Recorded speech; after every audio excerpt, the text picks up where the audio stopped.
Hey there, Alex here. I wasn't really planning on reviewing IEMs again, but in my KZZ1 review, I said that if they took the same driver and tuning and put it in a shell of something like the ZSN Pro, I'll probably buy it.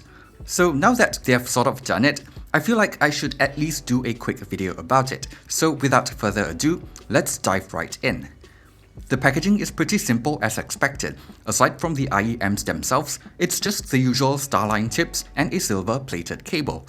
The cable actually looks and feels a little nicer than the copper cable that normally comes with KZ IEMs, so no complaints from me here. The shell is pretty much based on the ZST. It's not quite as stable as the Z1's shell, but it's not too bad for my ears either.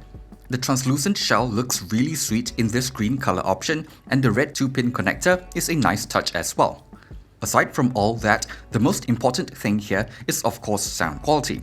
While the ZST X is using the same dynamic driver as the Z1, it has an additional balanced armature driver right in the nozzle. I was initially a little concerned that it would change the sound signature for the worse, but after spending some time with it, I think it's actually quite good. It still has punchy bass with good reach in the sub-bass region, which is enjoyable to listen to, and it doesn't sound too bloated to me. However, when compared to the Z1, it doesn't quite rumble as much. It feels like it's not pushing out as much air. Maybe it's because of the BA driver being right in the nozzle. Anyway, I do think that this is actually an improvement. While I do enjoy that extra rumble on the Z1 while I'm jogging, it can be a little excessive at times when I'm just using them at home. Mids are where things get a little more interesting. Darker male vocals seems to have a bit more weight to them compared to the Z1, which can sound a tiny bit thin in certain tracks. I was expecting the upper mids to be more elevated because of the extra BA driver, but it's actually the other way around.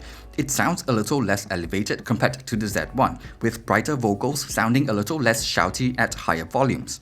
Treble is slightly better extended as expected, and I think it makes brighter vocals sound a little airier and more natural. Same for cymbals and string instruments, and they now have a bit more presence in the mix.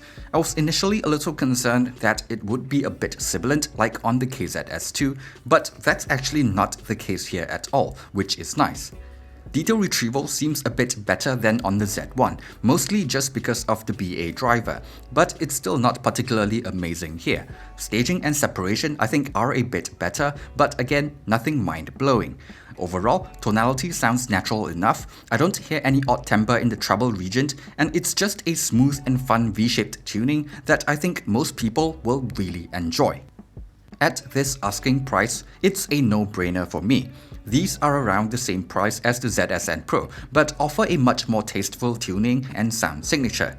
They are also a nice step up from the Z1, which I already thought was pretty good. And if you don't really need to use it for sports, you can even get a Bluetooth cable to make it sort of wireless as well. So overall, this is definitely something that I can recommend to anyone looking for a pair of cheap, fuss-free, good-sounding IEMs.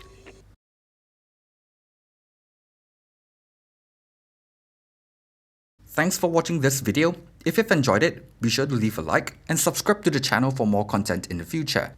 Thanks again, and see you guys on the next one.